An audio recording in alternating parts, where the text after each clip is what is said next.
Meus irmãos, a paz do Senhor, esse domingo, esta manhã, nós gostaríamos de começar essa escola bíblica dominical, né? E eu vou cantar um hino da harpa cristã após esta oração inicial, e depois então estaremos lendo a lição de hoje, dia 29 de março de 2020, a lição 13, que fala sobre relacionamento do cristão, Deus e família. Pai, em nome de Jesus, nós te louvamos, te rendemos graças por esta manhã na tua presença em tua casa. E quero te agradecer por todas as pessoas que compõem, ó Pai querido, a membresia desta igreja. Ó Deus, e todas as pessoas que também, Senhor querido, estarão ouvindo esta palavra desta manhã e também sendo edificada pela tua bondosa graça.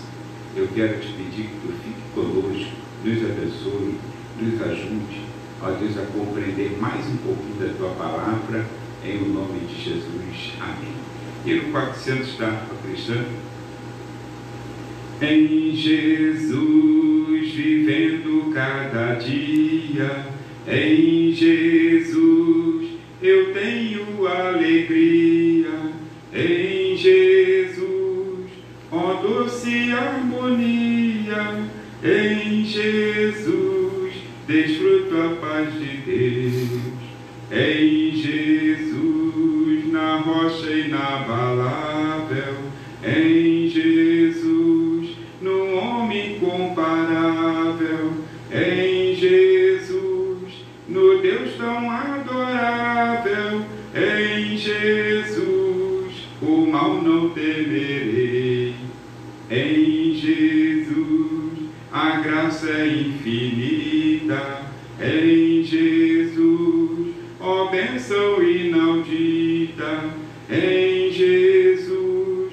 minha alma é bendita, em Jesus eu tenho salvação, em Jesus não temo o mal e a morte, em Jesus estou firmado e forte, em Jesus meu barco rumo ao norte, em Jesus eu sempre hei de vencer.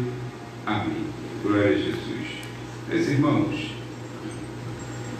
convido você a abrir a lição de número 13 da editora Betel, você que acompanha, você pertence ao Ministério de Madureira, ou outro ministério que, porventura, use a nossa revista Escola Bíblica Dominical. A lição de número 13, da data de hoje, 29 de março de 2020, é na página 61 da edição do aluno, onde fala de relacionamento do cristão, Deus e família.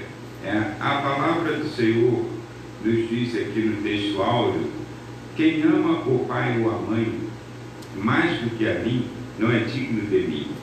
E quem ama o filho ou a filha mais do que a mim, não é digno de mim. Mateus capítulo 10, versículo 37. Verdade aplicada diz que é importante que o discípulo de Cristo saiba discernir diferentes relacionamentos, priorizando o relacionamento com Deus. E os textos de referência para esta lição estão em Lucas, Evangelho segundo escreveu Lucas, capítulo 2, capítulo 12 e capítulo 14. Capítulo 2 é o versículo 51, que diz assim: e desceu com eles, e foi para Nazaré, e era-lhe sujeito, e sua mãe guardava no seu coração todas estas coisas. Capítulo 12 é o versículo 52 e 53, que assim diz: porque daqui em diante estarão 5 divididos em uma casa, 3 contra 2 e 2 contra 3. O pai estará dividido contra o filho contra o pai, a mãe contra a filha e a filha contra a mãe, a sogra contra a sua nora e a nora contra a sua sogra. E Lucas capítulo 14 é o versículo 26, que diz assim: se alguém vier a mim e não aborrecer a seu pai e mãe e mulher e filhos e irmãos e irmãs e ainda também a sua própria vida, não pode ser meu discípulo. Bom, quando nós entramos nessa lição, na página de número 62, eu gostaria de antes dizer que durante todo esse trimestre, o primeiro de 2020, nós estudamos fundamentados na Bíblia e no compartilhamento, claro, do comentarista dessa revista desse trimestre, Bispo Abner Ferreira.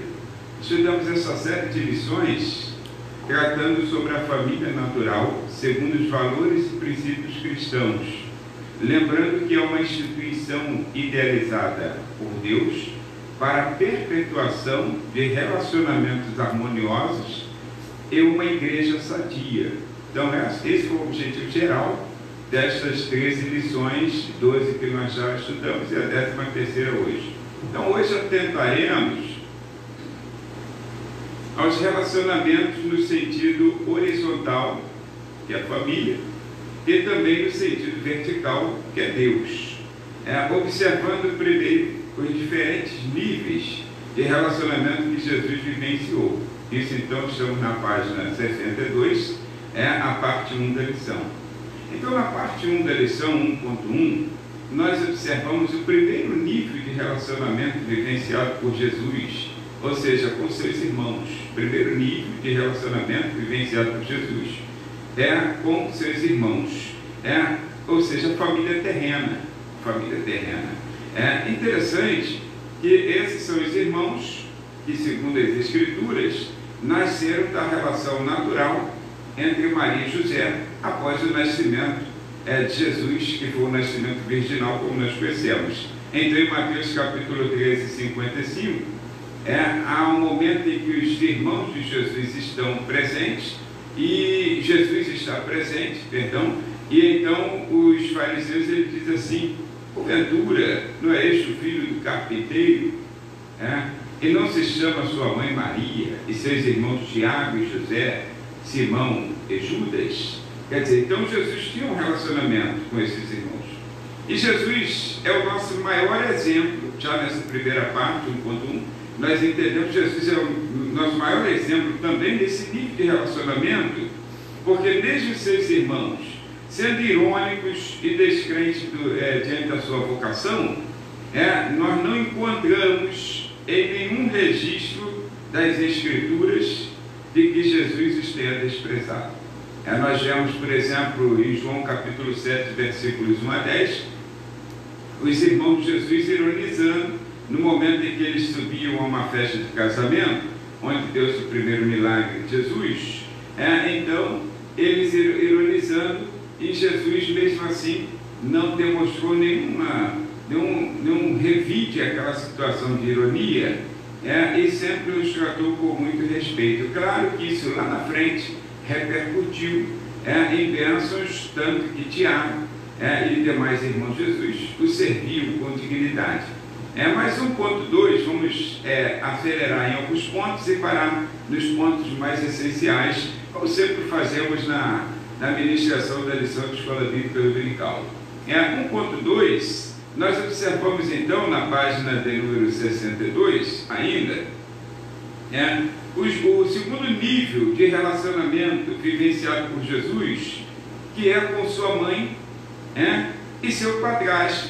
Ora, ou seja, seus pais, Maria e José, conforme está escrito aí pelo comentarista, com relacionamento com Maria e José. E eu aproveito esse momento para dizer sua mãe e seu padrasto, porque é interessante, é importante enfatizar o cuidado e a dedicação da mãe Maria e do padrasto José, ou seja, com Jesus, que filho, mas também Tiago, se olharmos desse ponto de vista. Isso deixa claro, é interessante, porque deixa claro que é possível um bom relacionamento neste nível, ou seja, cuidar e o instruir na lei do Senhor, exemplo para os pais de hoje. A palavra do Senhor diz assim, em Provérbios 22:6, ensina a criança no caminho que deve andar, e até quando envelhecer não se desviará dele. Ora, há muitos pais hoje que eles transferem essa responsabilidade para a escola bíblica dominical, transferem essa responsabilidade para outros. E a Bíblia diz que essa responsabilidade, e Maria e José, e mesmo José sendo apenas um padrasto, ele era o iniciador, ele era o incentivador, foi ele quem incentivou Jesus, foi ele como chefe da casa, que começava a ensinar os primeiros rudimentos da lei de Moisés. Então observa uma coisa, aí isso é responsabilidade dos pais, e a Bíblia diz aos Efésios capítulo 6, versículo 4, da carta de Paulo aos Efésios, vós pais não provoqueis, ou seja, não conduza o seu filho à ira, mas nós precisamos ensinar e demonstrá-lo na doutrina do Senhor, no caminho do Senhor. A mesma coisa de Provérbios 22, 6. E é interessante que é uma responsabilidade, é um dever nosso, ser o maior incentivador dos filhos. A Bíblia diz isso, a Bíblia diz no Salmo 2, verso de número 12, a Bíblia diz: beijai o filho, para que ele não se ire quando for pelo caminho. Você tratar com respeito, com carinho, modéstia, admiração, ensinando tudo aquilo que precisa ser ensinado. O respeito, a hombridade, tudo aquilo que é necessário ser ensinado, compete a nós pais ensinarmos os nossos filhos o caminho que ele deve andar. Se amanhã ou depois ele seguirá os mesmos passos, aí é outra situação. Aí é outra situação, porque às vezes nós vemos bons homens de Deus que ensinam e depois os filhos seguem diferente, de uma maneira diferente. Observa, por exemplo, a primeira família idealizada por Deus, Adão e Eva. Adão e Eva, o que eles ensinaram a Caim foi o mesmo que eles ensinaram a Abel. E como chega lá na frente, no momento de demonstrar, no momento de eles mostrarem que são conversos ao Senhor, aí de repente Abel agrada a Deus e Caim não agrada. Caim tinha um coração maligno, Caim tinha um coração maldoso. Então como pode ser receber o mesmo ensino de prática, de vivência dentro da mesma casa e terem perfis diferentes? É o caso no caso de Jacó e de Esaú, foram ensinados pelos mesmos pais e têm perfil diferente. Alguns casos são raros, como o caso de Arão e Joquebede, que ensinaram seus filhos e eles três seguiram o caminho do Senhor, tanto Moisés, Arão e Miriam seguiram e foram bênçãos no caminho do Senhor. Mas tem casos que são diferenciados, mas o importante é que fica essa responsabilidade sobre nós pais. A responsabilidade não é do tio, da tia da escola dominical, a responsabilidade não é do pastor da igreja, a responsabilidade primária de ensinar os filhos, a educação, os princípios da palavra de Deus são nossa, dos pais. E aqui a Bíblia diz que os pais ensinaram, tanto que Jesus, ele até o ofício de carpintaria, ele aprendeu, quer dizer, ensinou em todos os níveis necessários na educação para que seu filho pudesse ser um homem de verdade na sociedade, e útil à sociedade. E é interessante também que mostra-nos que Jesus, o filho em Tiago, ele obedecia a seus pais em sujeição. Lucas 2,51, que nós lemos, ele lhes era sujeito, está escrito assim, que é um exemplo para os filhos de hoje, que tem apenas 2 deveres. É uma coisa interessante. Os filhos têm apenas 2 deveres de casa a serem feitos, e mesmo assim às vezes falham, ou seja, obedecer e honrar. Efésios capítulo 6, versículos 1 e 2, está escrito que os filhos devem obedecer e devem honrar seus pais.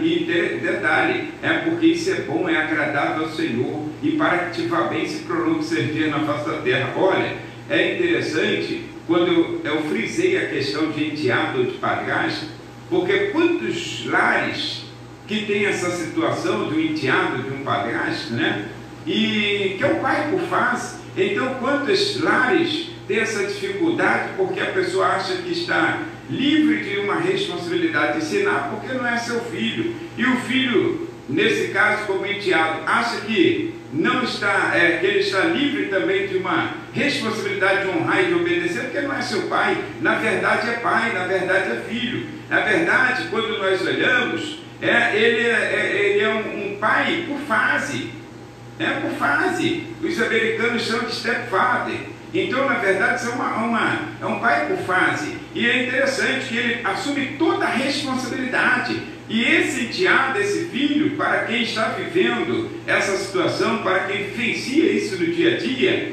deve também entender que é a mesma coisa. Você tem que respeitar como se fosse o seu próprio pai biológico. Você tem que respeitar e reverenciar e honrar da mesma maneira como se fosse seu pai biológico.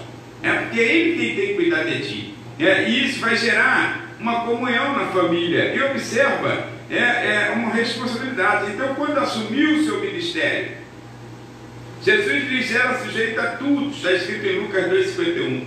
E quando ele assumiu o seu ministério, ou seja, apenas na maioridade, 30 anos de idade, quando ele podia andar com as suas próprias pernas, quando ele podia então caminhar, quando ele podia assumir o seu ministério, aí então Jesus, mesmo assim assumindo o seu ministério, ele não virou para trás e desprezou seu pai e sua mãe. Provavelmente seu padrasto, seu José, já tivesse falecido, mas a mãe estava viva, a mãe estava nova ainda, estava viva, e ele não desprezou. E até o momento, 3 anos depois, assumiu seu ministério. Ele, no alto da cruz do Calvário, ele estava prestando ainda, segundo está escrito em Lucas, segundo está escrito, em João capítulo 19, versículos 25 e 27, 25 a 27, Jesus estava ainda prestando cuidados à sua mamãe. Quer dizer, ele assumiu o seu ministério. É como se hoje nós, na maioridade, assumíssemos a identidade de maior de idade, então fôssemos viver sozinhos ou casássemos, mas isso não dá o direito de um filho desprezar sua mãe e seu pai. A palavra de Deus nos mostra não só Maria e José como exemplos para nós pais hoje, e também como Jesus, um exemplo de filho para todos os filhos hoje. E você, filho, que está me ouvindo, deve hoje mudar o seu comportamento. O que está acontecendo na sua casa? Às vezes você reclama e às vezes entra naquela situação do mito da grama mais verde, achar que a grama do vizinho é sempre mais bonita. Isso é uma fase da vida. E às vezes você acha, se eu tivesse nascido na casa de fulano, os pais de fulano, não, todo mundo é igual. A palavra de Deus não diz para você escolher, diz para você obedecer a seu pai e a sua mãe. E seja esse pai nessa condição de padrasto, ele tem que receber a sua honra e o seu respeito. Ele precisa receber o seu carinho e o seu amor, porque ele assumiu essa condição nesse momento. E quando ele assume essa condição, você será bem-aventurado se obedecer. E você, pai, você, padrasto, que às vezes assume essa condição e joga essa tarefa para ir para cima da mamãe, ou até madrasta, como às vezes as pessoas dizem, né? E às vezes as pessoas já recebem com uma certa resistência, porque dizem, se fosse boa não seria madrasta, seria boa drasta, nada disso, né? Então essa madrasta, ela assumiu um lugar, um papel, não substituiu a mãe de quem quer que seja, mas assumiu o papel de uma mãe de fase. Então ela te abraçou, ela te recebeu, e agora você precisa também respeitá-la, precisa reverenciá-la, precisa honrá-la. Então, filho, honra teu pai e tua mãe, honra teu pai e tua mãe, para que te vá bem e se suceda os teus dias serem longos na face da terra. Então hoje você precisa entender esse processo. Quantas pessoas sofrem por semeaduras erradas que fizeram lá atrás, semearam sementes errôneas, e agora estão colhendo o fruto dessa semente. E lembre-se, nós sempre colhemos mais do que semeamos. E a lei da semeadura, ela é intocável. Aquilo que o homem semear, isso ele colherá. Então, nesse momento também, nós ainda observamos na mesma página, 1.3, o tópico 1.3, é o terceiro nível de relacionamento vivenciado por Jesus com seus discípulos, poderíamos dizer com seus amigos. São coisas interessantes. Ou seja, Jesus chegou a considerá-los como sua família, em Lucas capítulo 8, 19 a 21. Ou seja, eles são meus amigos, são minha família, meu pai, meus irmãos, minha mãe, são aqueles que fazem a minha vontade. Ele disse, quer dizer, aqueles que estavam fazendo a vontade do Senhor, era a família dele. E o interessante, eu gosto de observar que nesse relacionamento, nesse nível de relacionamento vivenciado por Jesus com seus discípulos ou com seus amigos, aí nós recebemos orientações, Quais são as orientações? A primeira, devemos ser cautelosos na escolha de amigos, na escolha da amizade. Lembra que Jesus ele escolheu? Primeiro ele passou um período de oração. Oração.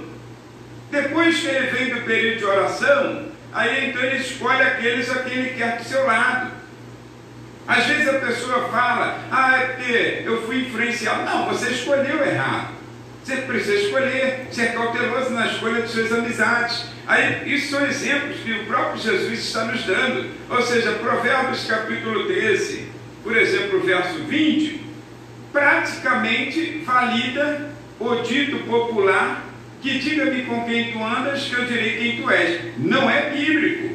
Você não encontra na Bíblia, mas ele valida. Provérbios capítulo 13, verso 20, está validando, porque diz assim, olha, anda com o sábio e serás sábio.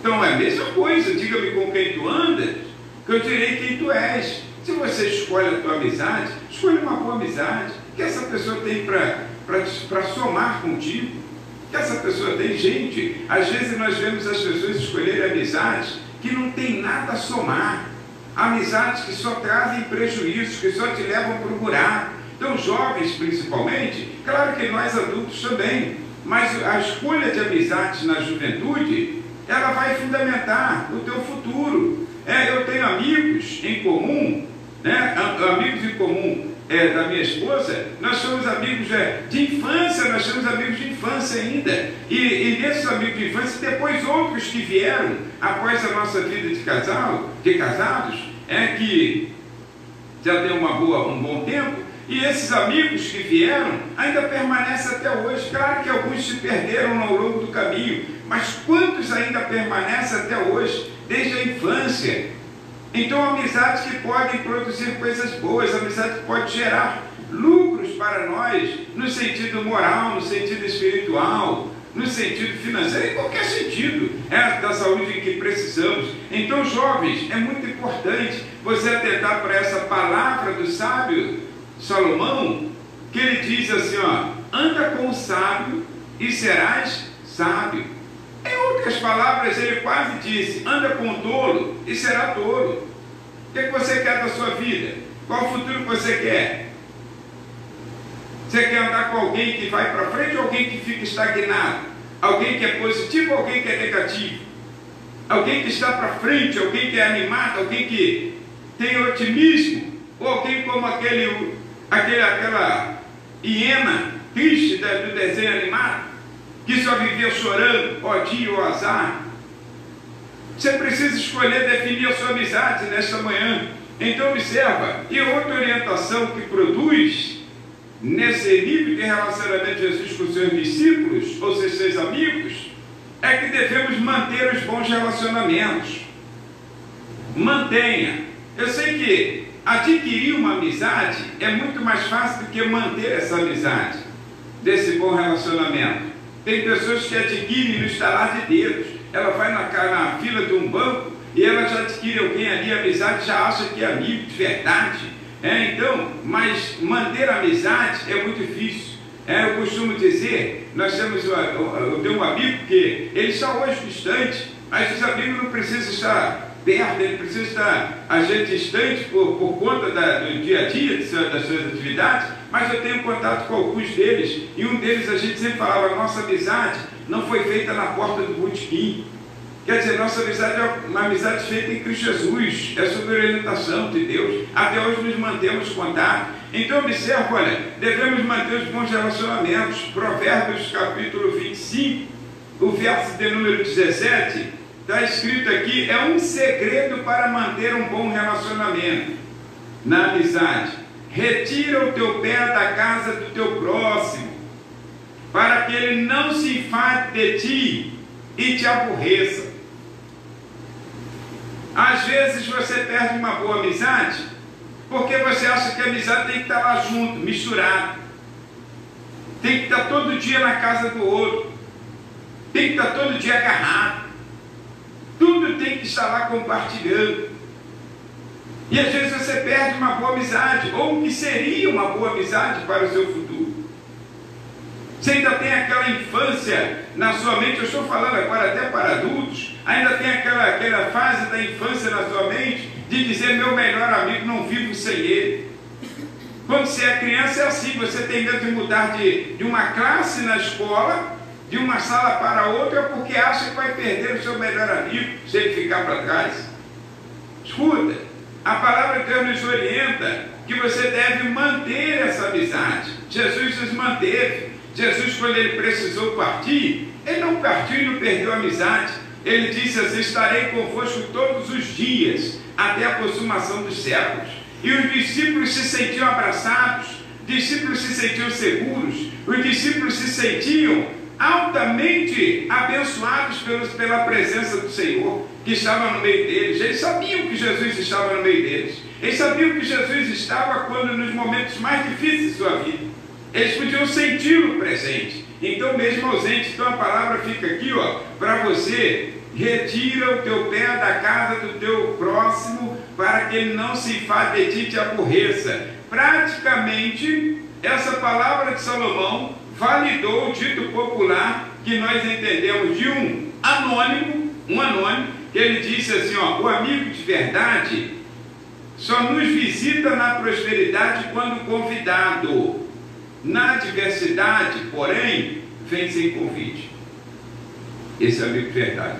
É naquele amigo que tem churrasco, todo domingo está na tua casa, que tem churrasco, tem piscina, nada disso, né? Mas eles não te visitam, mantém contato ao longe, mantém a amizade, mantém a postura, está orando pela sua vida, está te ajudando. Se ele puder lembrar, lembrar que tem alguma coisa que ele pode te ajudar, ele te liga, manda uma mensagem, te dá orientações. Olha, os jovens, né? Aí não faz nada só para ele, pensando sempre em ajudar as pessoas.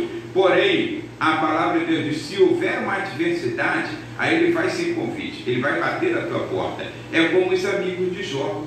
Os amigos de Jó, olha os amigos de Jó. Jó fazia festa, tinha festa segundo as Escrituras, lá no livro de Jó capítulo 1, tinha festa na casa dos filhos de Jó, semanalmente, praticamente diariamente, né? Ele tinha 10 filhos, então festa contínua na sua casa. Mas você não ouve falar dos amigos de Jó nas festas. Mas quando eles souberam que Jó estava em calamidade, que Jó tinha perdido tudo, 3 deles aparecem. Eles aparecem. E às vezes a gente ainda tem a petulância de dizer que não são amigos, que tem um amigo desse, não precisa de inimigo. Não são amigos de verdade, porque eles não vieram no tempo da prosperidade, eles vieram no tempo da adversidade.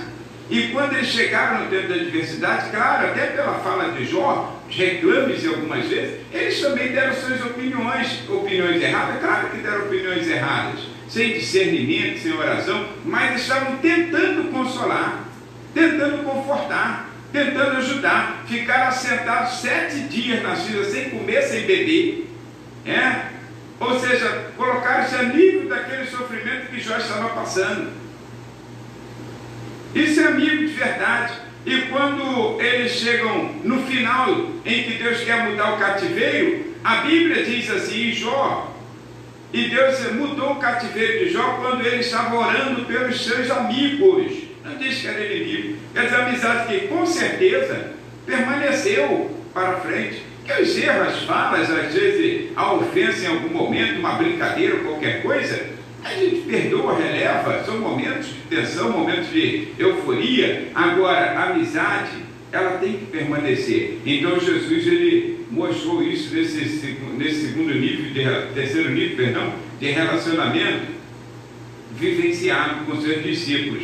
E eu quero te dizer que, em suma, desses 3 pontos da primeira parte da lição, os diferentes níveis de relacionamentos vivenciados por Jesus são exemplo e instrução para os discípulos, e nos inclui nesse fator discípulos. Agora, parte 2, página 63 da nossa lição, falando sobre o cristão e a família. Então, saímos desse nível de relacionamento, claro que já estava falando de família, mas mostrando o exemplo de Jesus nos níveis de relacionamentos vivenciados com seus pais, com seus irmãos, com seus pais e com seus discípulos. Agora, na parte de número 2, o cristão e a família. É importante considerarmos, nesse contexto de relacionamento, a realidade que vivenciamos e as orientações da palavra de Deus. Tá? Vamos considerar, nesse contexto de relacionamento cristão e a família, a realidade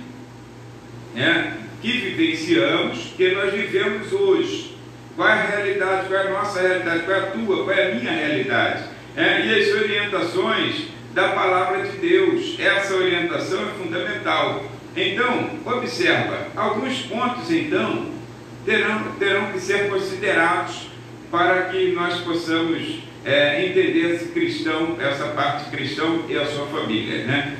Quais pontos a serem considerados? 2.1. Primeiro ponto a ser considerado no bom relacionamento familiar é o fator coerência. Fator coerência, estou na página 63. É fator coerência, ou seja, harmonia.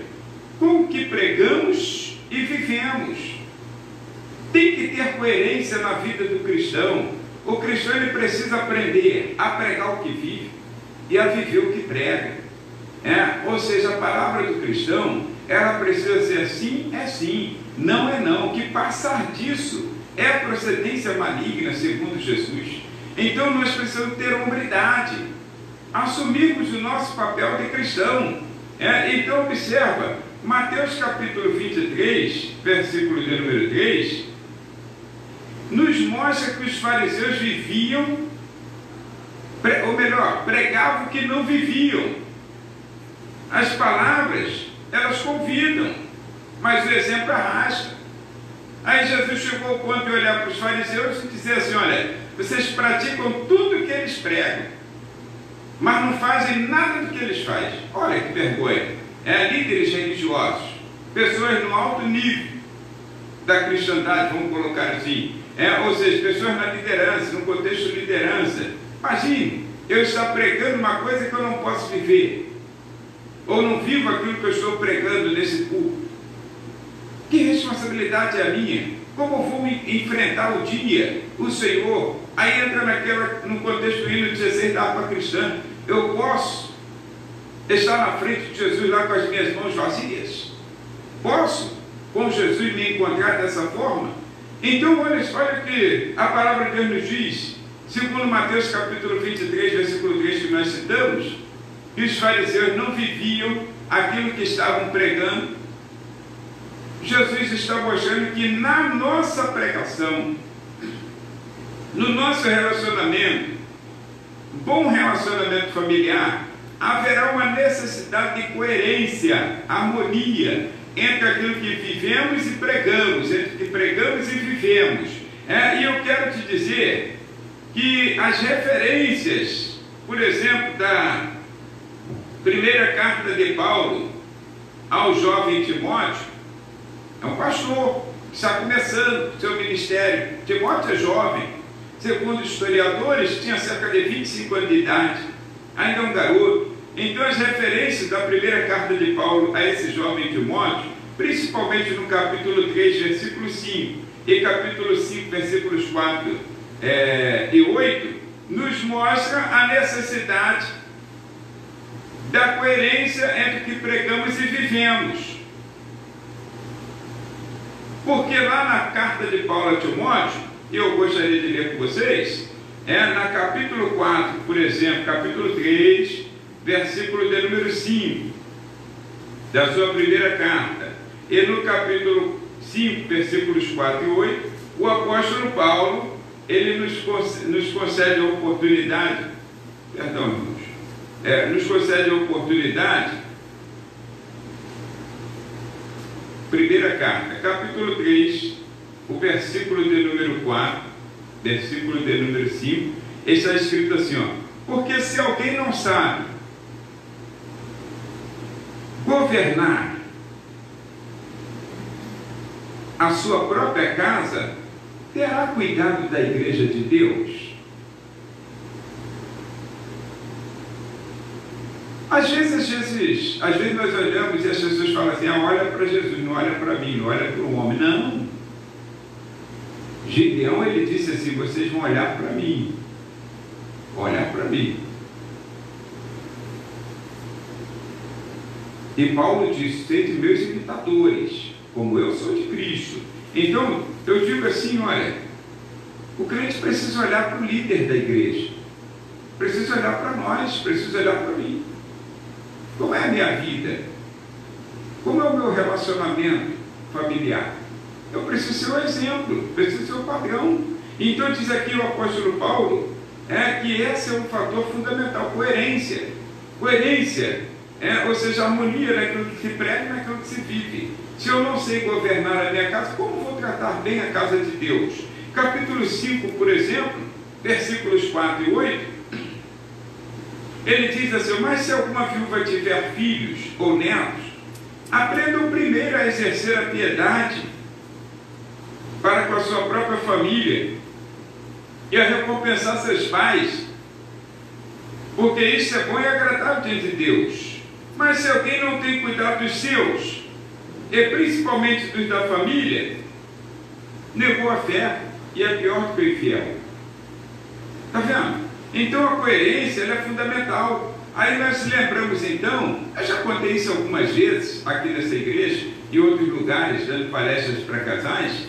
Aí eu já contei, estou já vindo à memória, que tem pessoas que na verdade elas têm uma vida dupla. Em casa elas são uma coisa, e na igreja é outra coisa totalmente diferente. Na igreja ele mostra uma piedade e em casa ele tem um comportamento diferente. Eu lembro de um pastor da igreja batista, não sei se ainda está lá, pastor Haroldo de Sá, da igreja batista, primeira igreja batista da Taquara. Ele dizia: na igreja um santo, em casa um satanás.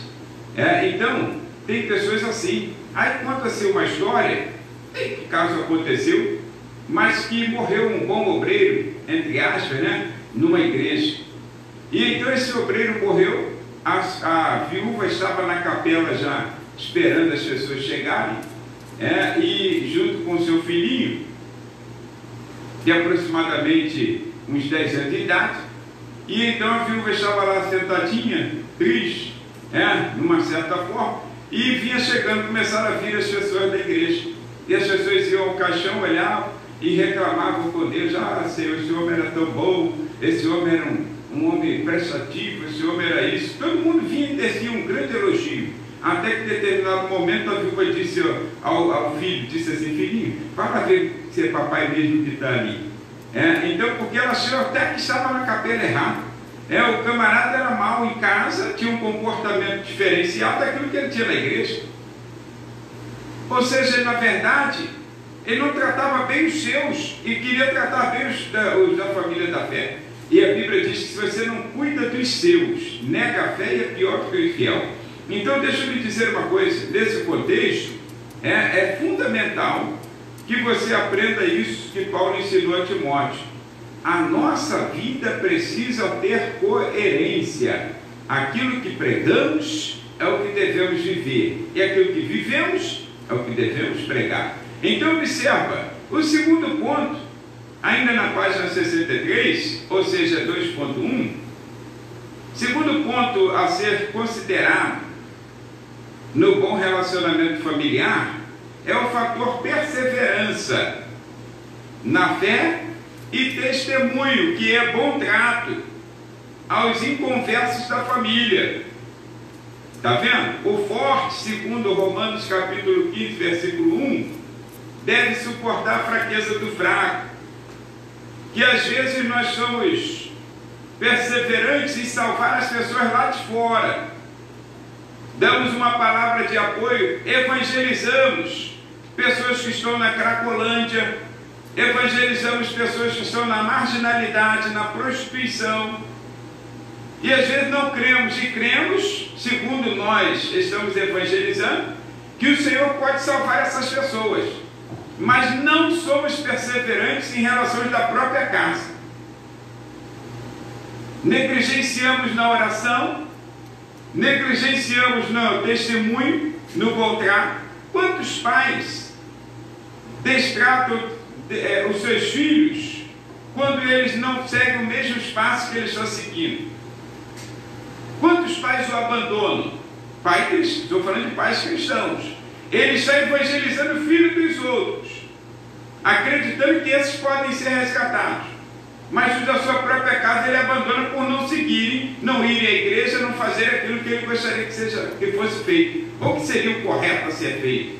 A palavra de Deus diz para perseverar. Quantos maridos abandonam suas mulheres no meio do caminho porque não são inconversas, não se converteram ao Evangelho de Cristo e está evangelizando outras pessoas a se converterem? Creem na salvação das mulheres de outras pessoas, mas não creem na salvação da sua própria esposa.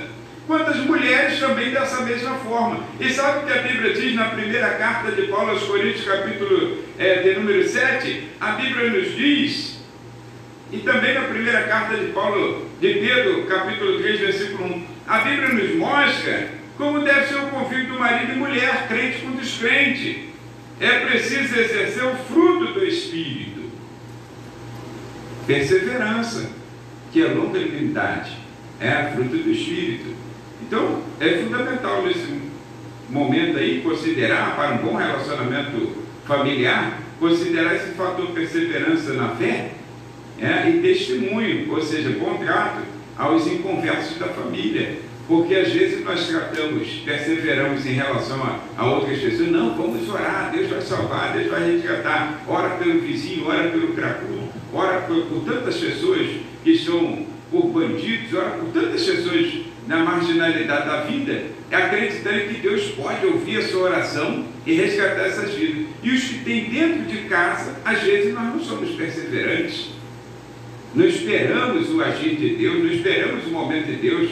Lembre-se que o maior, na verdade, vamos dizer assim, pregador da história, ele foi Noé. Conseguiu salvar toda a sua casa. Porém, depois, é claro, num ato de falta de perdão, deixou uma maldição sobre um dos seus filhos. Foi um vacilo dele, né?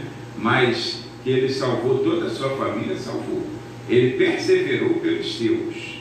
Claro que ele queria que mais pessoas estivessem na arca, mas ele estava priorizando a sua casa, porque o Senhor disse para ele: entra na arca tu e tua casa, tu e tua família. É importante você salvar as pessoas, claro, mas um bom relacionamento da tua casa. E a sua esposa, seu esposo, e seus filhos, seus pais, filhos, vocês vão deixar com que eles percam a salvação? Seja perseverante, mostre o contrato, seja perseverante na fé e no contrato para com eles, no testemunho. Mantenha o teu testemunho, mantenha a tua postura. Mais cedo ou mais tarde, eles virão a Cristo também. Você não pode esmorecer, porque o teu testemunho é fundamental. Eles precisam, mesmo que você morra, mesmo que eu morra, mas se amanhã ou depois, morrendo, o filho vier para Cristo, eu estou bem, porque a minha salvação garantida com Cristo, mesmo que eu não veja o fruto nesta terra, eu verei no futuro. E é fundamental isso, nós nos encontrarmos e assentarmos à mesa com Abraão, Isaac e Jacó, segundo está Mateus capítulo 8, versículo 11. Agora, é interessante, dentro disso aí, que o fruto do Espírito, ele precisa ser exercido principalmente dentro de casa. Principalmente dentro de casa. Principalmente dentro de casa é o melhor lugar para o exercício do fruto do Espírito. E um deles é a perseverança, que nós chamamos a Bíblia de longanimidade, Então, observa isso. Agora, 2.3 dessa lição, ainda na página 63, terceiro ponto a ser considerado no bom relacionamento familiar. Tudo isso é por um bom relacionamento na sua casa. Bom relacionamento. As 13 lições trataram sobre isso. Falou sobre finanças, falou sobre atritos, uma série de fatores, mas agora, nesse bom relacionamento em sentido interpessoal, horizontal, então está escrito que o terceiro ponto a ser considerado no bom relacionamento familiar é lembrar que o casamento é uma instituição divina, porém terrena. Ou seja, quando morrer, termina. Lucas capítulo 20, versículos 27 a 40, Jesus entrou nesse dito dizendo com os saduceus, ele disse: não, no céu não tem casamento, ninguém se casa nem se dá em casamento. Seremos como os anjos no céu, que não se casam e nem se dão em casamento. Então, quer dizer, é uma instituição divina, o casamento, mas também é terrena. Ela termina aqui. Então, segue a orientação da palavra do Senhor. Olha, segundo Mateus capítulo 19, versículos 5 e 6, o que casou, permaneça casado, até que a morte separe, e não vale matar, senão você se livraria. É até que a morte separe. Olha, eu já estou casado há 36 anos, 3 meses e 5 dias hoje. Então, o que casou, permaneça casado. É isso que a Bíblia diz aqui, orientando. Ninguém casou com o perfeito. Ninguém casou com o perfeito. Eu mereço um lugar no céu, mas ela também merece. Ninguém casou com o perfeito. Nós somos imperfeitos.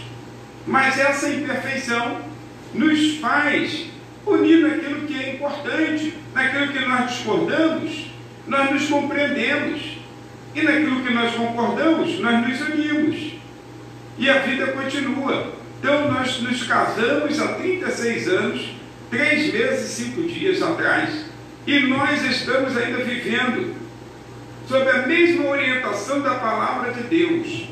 É que o casamento vale até que a morte separe, e sem poder um matar o outro. Então, olha, e a Bíblia dá orientação em Marcos capítulo 10, versículos 10 e 12, e 1 Coríntios capítulo 7, 8 e 9, dá uma orientação que quem está solteiro, pense bem antes de casar. É isso que você quer para a sua vida? Porque, na verdade, algumas pessoas colocam adesivo em seus veículos, aí um casalzinho entrando já, um casalzinho já de noivos, aí diz assim, o game over, quer dizer, o casamento, fim do jogo. Não, ali começa o jogo. Ali começa o jogo. Então era bom, era lícito, se pudesse colocar, se alguém tivesse pelo menos essa coragem de colocar, é uma faixa quando o casal viesse da lua de mel, é colocar uma faixa assim, bem na sua entrada e porta, dizendo assim para ele, ó, aqui onde a chapa esquenta é giripoca pia. Ali agora começa, ali que começa a vida 2, bem-vindo ao mundo real. Porque tem muitas pessoas querendo casar, achando que vai ficar livre de papai e de mamãe. Tem muitos jovens que só querem casar para sair de casa, querem casar para ser feliz. Nunca. Não se casa para ser feliz, se casa para fazer o outro feliz. Uma pessoa completa casa com uma pessoa completa. É como Adão, que era completo, e Deus deu uma mulher que era completa para ambos terem sucesso. Porque se Deus desse a Adão um homem completo, inteligente, sábio, uma pessoa que estava com saúde, aí casa com alguém incompleto, ia cambalear. Então, nesse caso, nós precisamos entender que Deus está trabalhando na vida de cada uma das pessoas de uma forma extraordinária. Extraordinária. Então é importante, jovem, você que seja meu filho nessa hora, saiba isso. Você quer casar? É isso mesmo que você quer? A chapa esquenta, giripoca pia. A coisa é mais complicada do que você imagina. Casamento é algo de fé. É a união de duas pessoas diferentes sob o mesmo teto. E vão viver ali. E devem viver até que a morte separe. Hoje o conceito é viver se não der certo, eu separo. O que é isso? Esse conceito é satânico. Divórcio não é uma opção para o crente. A opção do crente é o perdão. O divórcio tem que ser sempre visto como uma porta de emergência. E porta de emergência não se abre a hora que quer, não. Porta de emergência só se abre em último caso, quando a coisa está realmente perdida, não tem mais jeito, mas fez tudo primeiro, para então depois pensar na porta de emergência. Então deixa eu lhe dizer uma coisa, você precisa atentar para isso, porque nesse bom relacionamento familiar, tudo começa agora, no altar de Deus. Aí você vai lembrar que casamento é uma instituição divina. E neste altar, ou em outro altar, ou perante o juiz de paz, num cartório de pessoas civis, naturais. Então, deixa eu lhe dizer, você disse sim. E quando você disse sim, você estava prometendo segurar essa pessoa até o fim, até que a morte separe. Então você estava prometendo um ao outro, dando a seguridade da sua palavra. Agora no meio do caminho você quer cortar, quer quebrar isso, e quer ter um lar harmonioso. Mantenha o seu casamento, mantenha a sua harmonia, mantenha a sua vida conjugal, mantenha pelo menos a sua palavra que foi dada. Então, quem está solteiro, Paulo dá orientação: pense antes de casar, porque segundo Paulo, é claro que eu estou agora parafraseando, solteiro fala onde quer, mas casado tem que levar a mulher, então tem que pensar antes de casar, tá? Observa agora a parte 3 da nossa lição, indo para o final, na página 64, já nos falará sobre o relacionamento vertical, relacionamento com Deus. Quer dizer, nas partes 1 e 2, nós vimos parte 1, Jesus tratando sobre o seu relacionamento com seus pais, seus irmãos, seus discípulos. Depois, na parte 2, nós falamos sobre o nosso relacionamento, fundamentados, exemplificados pelo relacionamento de Jesus, relacionamento vivenciado por Jesus.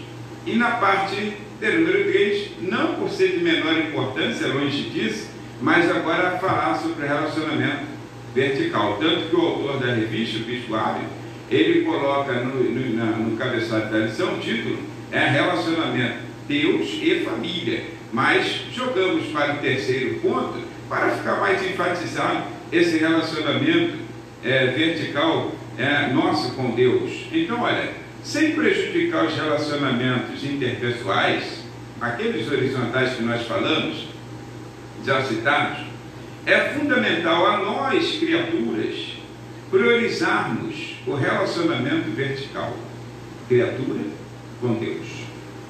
É fundamental nós darmos essa prioridade ao relacionamento com Deus, porque na verdade, se nós não tivermos um bom relacionamento com Deus, o nosso relacionamento com a família ou com os amigos, como nós falamos, não seremos bem-sucedidos nesses relacionamentos.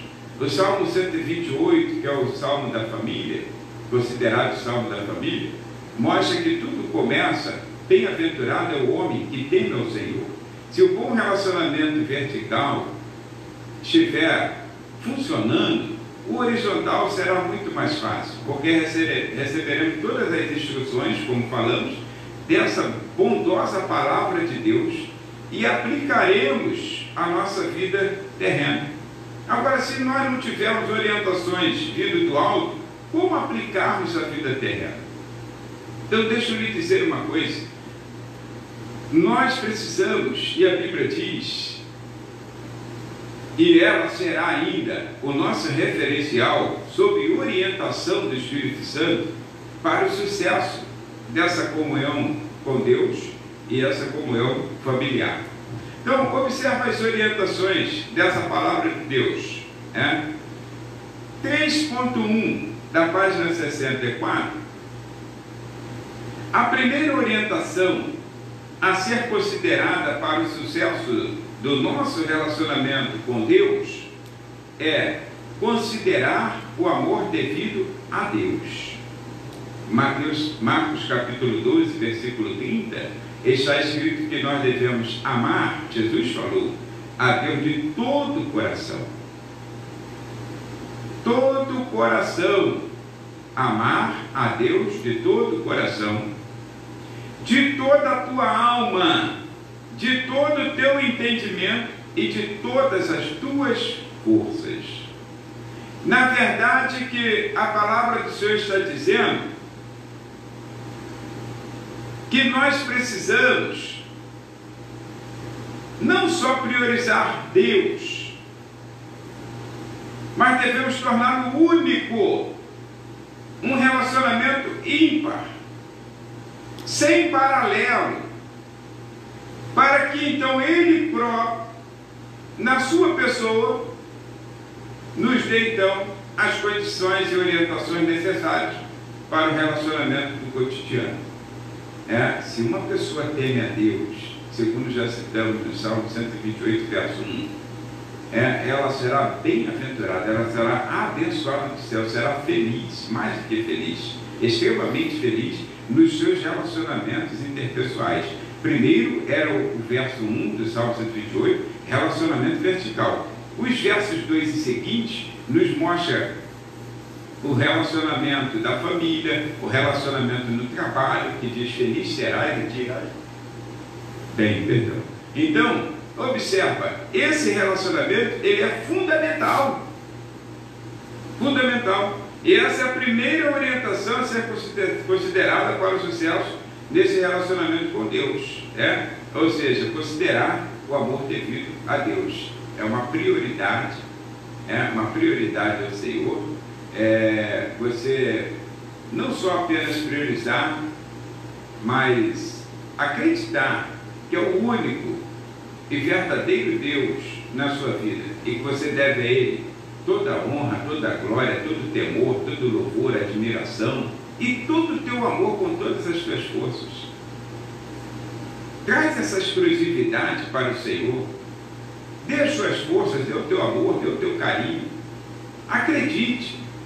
E mesmo que você tenha muita dificuldade, às vezes, de acreditar, o próprio Espírito de Deus te ajudará a fazê-lo. Essa foi uma das grandes lições que Abraão nos trouxe.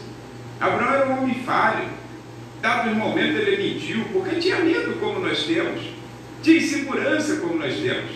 Teve momento que ele escorregou. Agora deixa eu lhe dizer, uma das coisas fundamentais que mostrou que o sucesso nesse relacionamento dele com Deus, a ponto de ele clamar, o Senhor ouvir, a ponto de antes de ele clamar, o Senhor falar, como eu vou ocultar alguma coisa ao meu amigo Abraão? Uma das coisas fundamentais era isso, é que ele priorizava Deus, ele priorizava o Senhor. Então ele trazia isso para o seu coração, ele dava tudo dele ao Senhor, seu coração, seu entendimento, sua sabedoria, seu tempo, tudo era de Deus, acima de tudo, tudo era de Deus. E depois, então Deus lhe dava tudo, mesmo se ele desejasse, ele pedisse, quer, mas o Senhor atendia o desejo do seu coração, como diz o Salmo 37, verso 4, agrada-te do Senhor, e Ele atenderá os desejos do teu coração. Então, primeiro você prioriza Deus, primeiro você se entrega a Deus, dá essa exclusividade a Deus na sua vida, no seu coração. Para vocês têm exclusividade, meu carro, meus filhos, tem pessoas que colocam adesivo, não estou julgando não, cada um faz o que quer. Meus amores, minha vida, minha paixão, sem Ele não sou nada. Que isso? Prioriza Deus, prioriza Deus. Sem Jesus nós não somos nada. Sem Jesus nós não somos nada. Agora, os restos vem nos acompanhando como bênçãos do Senhor, mas prioriza Deus na sua vida, faça como Abraão, e o sucesso será garantido. Não vamos fazer isso por troca, por barganha, mas há uma necessidade da criatura ter um bom relacionamento com o Criador, é o sentido vertical. Então essa é a primeira orientação que nós recebemos na palavra de Deus. E logo a seguir, aí nós então observamos, esse é o 3.1, 3.1. Segunda orientação a ser considerada para o sucesso desse relacionamento com Deus, que é o 3.2 da página ainda 64, segunda orientação é que nenhum laço terreno deve diminuir nossa lealdade a Cristo. Dentro desse contexto ainda da prioridade, dentro desse contexto, ainda de você prover Deus como primeiro na sua vida, buscar primeiro o reino de Deus e a sua justiça, até mais coisas serão acrescentadas. Ou seja, segunda orientação que recebemos pelo Espírito Santo de Deus para o sucesso nesse relacionamento vertical, nesse relacionamento criatura com o Criador, é que nenhum laço terreno deve diminuir nossa lealdade a Cristo. Deus é tudo em todos. Mateus 6,33, Ele é tudo em todos. Primeiro, Ele. Depois as outras coisas são acrescentadas. E enquanto priorizamos Deus, Ele cuida de nós. Está registrado aí na sua lição, na página 64 e 3.2, Salmo 27, verso 10, e Hebreus 13, 5 e 6. Então, enquanto nós priorizamos Deus, Como eu esqueci a referência aqui, não está na mente agora, então eu vou ler para poder fortalecer aqui o nosso conhecimento. Então, Salmo 27, verso 10, está escrito assim, ó: porque quando meu pai e minha mãe me desampararem, olha, se é que aconteça, pode acontecer um desamparo por uma necessidade, uma perseguição. Quantas pessoas em tempo de guerra foram desamparadas por seus pais, porque não era uma opção, mas uma necessidade? Aí então, ó, o Senhor me recolherá. E carta aos Hebreus, no capítulo de número 13, que é o último capítulo da carta, capítulo de número 13, aí é interessante, porque os versículos de número 5 e 6, está escrito aqui, ó: sejam vossos costumes sem avareza, contentando-vos com o que tendes, porque ele disse, o Senhor disse, e isso é para as pessoas que mantêm um nível de relacionamento, considerando esse fator, essa orientação fundamental de nenhum laço terreno deve diminuir nossa lealdade a Cristo. Nenhum.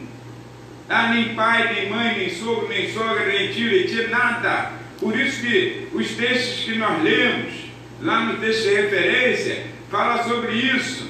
E então, olha, amar mais alguém aqui na terra do que a Deus? Não. Devemos amar mais a Deus do que qualquer outra coisa. Aí então diz aqui, olha, capítulo 3, sejam os vossos costumes sem avarezas, contentando-vos com o que tendes, porque ele disse, não te deixarei e nem te desampararei.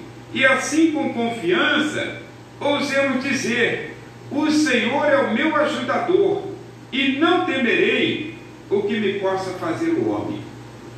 Então isso é fundamental, priorizarmos a Deus. Enquanto nós o priorizamos, nós somos cuidados por Ele.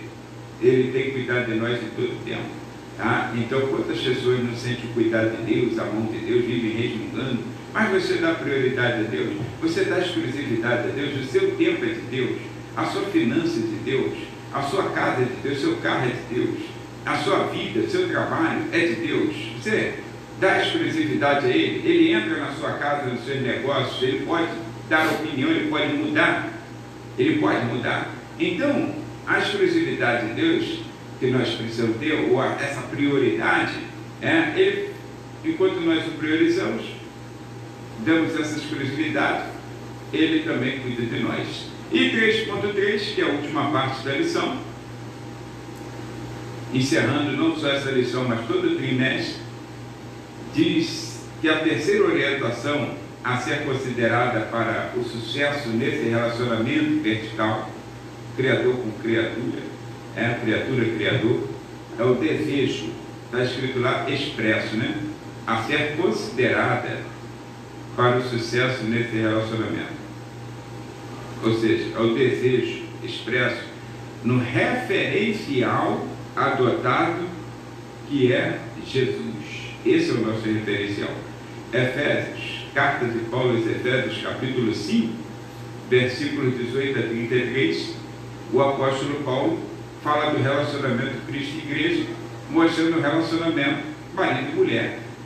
Ali ele nos dá algumas orientações que são fundamentais, por exemplo, ali tem a sujeição, que as mulheres às vezes têm tanta dificuldade, com as mulheres, em tudo sejam submissas aos vossos maridos. Escuta, é a mesma forma, ele diz assim como a igreja é a Cristo. Escuta, mulher, qual a dificuldade de se sujeitar ao marido? Assim como a igreja é a Cristo, ou seja, é uma sujeição voluntária. Já ouviu falar de um paradoxo, obrigação voluntária? Como funciona uma obrigação voluntária? Suponhamos que eu perca a minha carteira com dinheiro e documentos, e eu fico desesperado que ali tinha um dinheiro, uma conta a ser paga, e eu não vou ter outro tão cedo. E então alguém encontra a minha carteira com todo aquele dinheiro, com todo aquele documento, e me liga e diga, olha, eu encontrei aqui uma carteira, tem o seu telefone, estou te ligando. E então, de repente, eu vou tapar o Marco contigo, vou pegar. Aí, Marco, vou pegar. e penso somente que eu vou receber só os documentos, já vou triste da vida. E chega lá, de repente, aí a pessoa me devolve, eu confiro, só tudo lá dentro, até o dinheiro. A pessoa não fez mais do que a sua obrigação, porque foi uma pessoa honesta. O ser humano precisa ser assim. Isso não é meu, não me pertence, pertence a outro, tem dono. Dinheiro com documento tem dono, dinheiro sem documento tem dono. Aí sim, achado não é roubado, perdeu, foi relaxado. Mas se ele tem documento, você deve devolver, não deve achar que é bênção, não. Deve devolver. Aí ele me devolve, mas nós estamos tão acostumados a perder, que às vezes nós, quando olhamos assim, eu tiro por mim. Eu com certeza, mesmo tendo a dificuldade ou com o dinheiro contado, eu tiraria uma parte daquele dinheiro, um pedaço daquele dinheiro, e daria a essa pessoa em gratidão. Ela não fez mais do que a sua obrigação. E eu não tenho obrigação nenhuma de retribuir. Um favor não se retribui.